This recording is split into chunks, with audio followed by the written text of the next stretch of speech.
Everyone, how are you? I hope you all will be fit and fine. And now, today, we will discuss the third part of the lesson Socialism in Europe and the Russian Revolution. And now, we will discuss socialism in Russia में समाजवाद कैसे फैला, इसके बारे में हम आज discuss करने जा रहे हैं। सभी पॉलिटिकल पार्टीज़ को इलीगल कर दिया गया था बिफोर 1914। 1914 से पहले जो जितनी भी पॉलिटिकल पार्टीज़ थी उनको इलीगल कर दिया गया था। ठीक है। समाजवादी जो मार्क्स के आइडियाज़ को फॉलो करते थे, जो समाजवादी थे वो क्या थे, मार्क्स के आइडियाज़ को फॉलो करते थे। सोशल डेमोक्रेटिक वर्कर पार्टी, उन्होंने क्या किया था, एक सोशल डेमोक्रेटिक वर्कर पार्टी को इस्टेब्लिश किया था। ठीक है ना। It is also illegal organisation, लेकिन इसको भी एक इलीगल ऑर्गेनाइजेशन ही माना गया। दूसरे देशों में भी आइडियाज़, बहुत सारे आइडियाज़ को फॉलो करने लग गए थे। 1900 जो सोशलिस्ट रिवोल्यूशनरी पार्टी बनी, 1900 में एक सोशलिस्ट रिवोल्यूशनरी पार्टी बनी, और वो क्या था, उसमें पीजेंट्स के राइट को लेके, वहाँ पीजेंट्स के राइट को लेकर स्ट्रगल हुआ था। ठीक है ना। हाँ, क्योंकि जो सोशलिस्ट चाहते थे वो क्या मानते थे, जो सोशलिस्ट थे उनके एक लीडर थे लेनिन। लेनिन क्या फेल्ट करते थे कि जो पीजेंट्स हैं, peasant is not one group, उनका एक ग्रुप नहीं है। Some were poor and some were rich, कुछ उनमें गरीब हैं कुछ अमीर हैं, इसलिए उन सभी को साथ लेके चलना मुमकिन नहीं है। इसीलिए उन्होंने क्या किया कि वो मतलब वहाँ से उनके पार्टीशन हो गया उनकी पार्टी का। ठीक है ना। और इसलिए फिर 1900 में सोशलिस्ट रेवोल्यूशनरी पार्टी बनी। तो इस प्रकार दो पार्टियाँ हो गई। ठीक है। So that party is divided into two parts, और पार्टियों के क्या नाम रखे गए, बोल्शेविक एंड मेंशेविक। ठीक है। बोल्शेविक पार्टी और मेंशेविक। बोल्शेविक पार्टी में वो लोग थे जो लेनिन के आइडियाज़ को फॉलो कर रहे थे, और मेंशेविक पार्टी में वो लोग थे जो क्या थे, उनका क्या मानना था कि party should be open to all, जिसमें पीजेंट्स भी आते हैं और वर्कर भी आते हैं, सभी के लिए है। फिर नेक्स्ट पॉइंट हम डिस्कस करते हैं ट्रेबलेंट टाइम, द 1905 रेवोल्यूशन। 1905 का जो क्रांति हुआ था, 1905 की क्रांति हुई थी, उसके बारे में अभी डिस्कस करने जा रहे हैं। यह जैसा आपको पता है, Russia was an autocracy, Russia एक ऑटोक्रेसी था। ठीक है। And both parties felt demand a constitution, और दोनों ही पार्टियां एक कॉन्स्टिट्यूशन की मांग कर रही थी। 1905 में जो दो पार्टियां बनी थी, मेंशेविक और बोल्शेविक, दोनों ही पार्टियां एक कॉन्स्टिट्यूशन की उनकी डिमांड थी, एक कॉन्स्टिट्यूशन बनाया जाए, संविधान बनाया जाए। 1904 में क्या हुआ था, रशिया में ज़रूरी सामान, जो भी ज़रूरी असेंशियल जो नीड्स होती हैं, जो ज़रूरी सामान होता है डेली यूजेस, हाई प्राइसेस, उनके प्राइस हाई कर दिए गए थे। ठीक है ना। तो रियल वेजेस को 20% डिक्लाइन कर दिया गया, और वर्कर इसके अगेंस्ट हो गए, क्योंकि सबसे ज़्यादा दिक्कत उन्हीं को होने लगी थी। ठीक है ना। कुछ ही दिनों में बहुत सारे, मतलब क्या किया, जो वर्कर थे इसके अगेंस्ट हो गए थे। फैक्ट्री में काम करने वाले जो वर्कर थे उनको भी डिसमिस कर दिया गया था। कुछ ही दिनों में 1 लाख और 10,000 वर्कर इस सिस्टम के अगेंस्ट हो गए, और वो कहाँ इकट्ठे हो गए थे, सेंट पीटर्सबर्ग में, अपनी डिमांड्स को लेके। और उनकी सबसे ज़्यादा डिमांड वही थी कि उनका जो वर्किंग आवर है उसको रिडक्शन किया जाए, 8 आवर किया जाए, 8 घंटे। पहले कितना था, 10 से 12 घंटे उनको काम किया जाता था।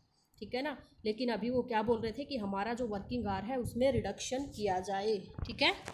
इंक्रीज वेजेस, उनके वेजेस हैं उनको इंक्रीज़ किया जाए। इम्प्रूव वर्किंग कंडीशन, जो वर्किंग कंडीशन है उनको इम्प्रूव किया जाए।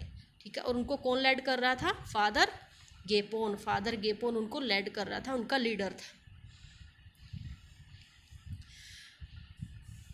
और वो कहाँ तक पहुँच गए थे, मतलब वो भीड़ विंटर पैलेस तक पहुँच गई थी।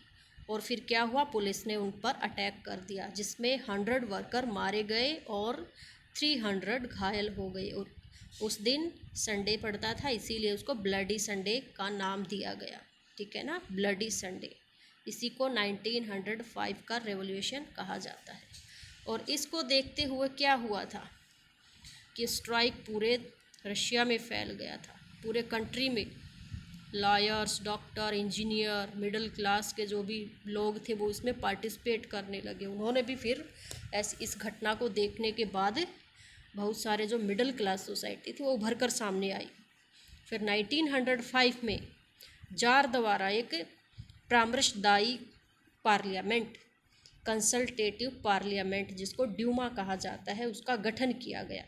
ठीक है ना। हाँ, वर्कर, फिर उसमें क्या था, जो वर्कर थे अनऑफिशियली होंगे, वो काम करेंगे तो अनऑफिशियली करेंगे, उनको लीगल नहीं माना जाएगा। ठीक है। फिर जार ने जैसे ही देखा कि इसमें बहुत सारी कमियां थी ड्यूमा में, फर्स्ट ड्यूमा को उसने 75 डेज के अंदर ही डिसमिस कर दिया। फिर री इलेक्शन हुआ, उसके बाद second Duma within 3 months, मतलब 3 महीने के अंदर ही दूसरी ड्यूमा बुलाई गई। और उसमें क्या था कि अथॉरिटी से कोई भी क्वेश्चन नहीं करेगा, किसी को भी राइट नहीं है कि वो अथॉरिटी के खिलाफ जाएगा, जो अथॉरिटी ने डिसीजन ले लिया वो सभी पर लागू होगा। उसके बाद क्या हुआ, the first world war and the Russian empire. First world war हुआ और रशियन एम्पायर पर इसका क्या प्रभाव पड़ा। ठीक है ना। फर्स्ट वर्ल्ड वॉर के बारे में हम डिस्कस करेंगे। 1914 में जैसा कि आपको पता है फर्स्ट वर्ल्ड वॉर हुआ था, और इसमें जो यूरोपियन है, जो यूरोप है 2 पार्ट्स में डिवाइड हो गया था। फर्स्ट सेंट्रल पावर और दूसरा एलायंस पावर। जो अलायंस थे और सेंट्रल पावर थे, मतलब 2 फ्रंट पर लड़ाई कर रहे थे, ईस्टर्न फ्रंट और वेस्टर्न फ्रंट।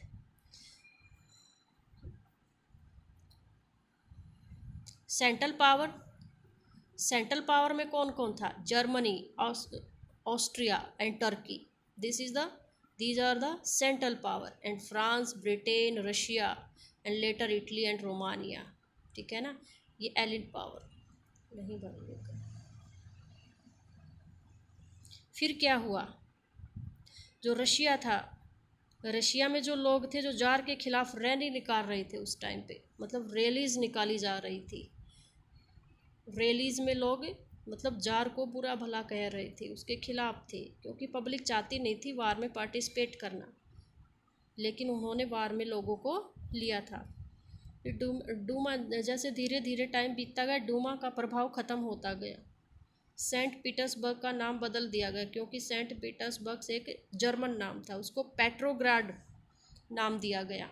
फिर उसकी जो पत्नी थी अलेक्जेंड्रा, वो जर्मन रीजन से बिलोंग करती थी। ठीक है। और उनका एक जो लीडर था, एडवाइज़र था, वो भी रेस्पुतिन। फिर उन दोनों के खिलाफ भी पब्लिक हो गई थी। और जैसे कि पता है कि जो फर्स्ट वर्ल्ड वार था, ईस्टर्न फ्रंट और वेस्टर्न फ्रंट दोनों तरफ लड़ा जा रहा था। जो ईस्टर्न फ्रंट था वो पावरफुल था, आर्मी को डिफीट कर रहा था। ठीक है। रशिया हारता जा रहा था वार में, और फिर उसकी हारी हुई जो सेना थी, जब वापस आते हुए उसने जो इनमी है उसकी फसल को, उसकी बिल्डिंग को डिस्ट्रॉय करना शुरू कर दिया, ताकि उनको सरवाइव ना हो भी। रशिया में लगभग 3 मिलियन रिफ्यूजी हो गए थे। जार की मुश्किलें बढ़ने लगी थी। Soldier not interesting in more fight. जो सेना थी वो ज़्यादा अब युद्ध नहीं चाहती थी। इंडस्ट्री पर उसका बहुत बुरा प्रभाव पड़ा था, क्योंकि जर्मनी ने बाल्टिक सागर पर अपना कंट्रोल कर दिया था और वहीं से उनका एक्सपोर्ट इंपोर्ट होता था। इसीलिए उनका जो इंडस्ट्री था वो बहुत ही बर्बाद हो गया था, क्योंकि सबसे ज़्यादा जो रशिया था वो ग्रेन की सप्लाई करता था। फिर सिटी में ऐसी फूड की कमी आई कि 1916 में आते आते, विंटर तक आते आते ब्रेड शॉप भी बहुत ही कम रह गई थी। तो इस वीडियो में इतना ही।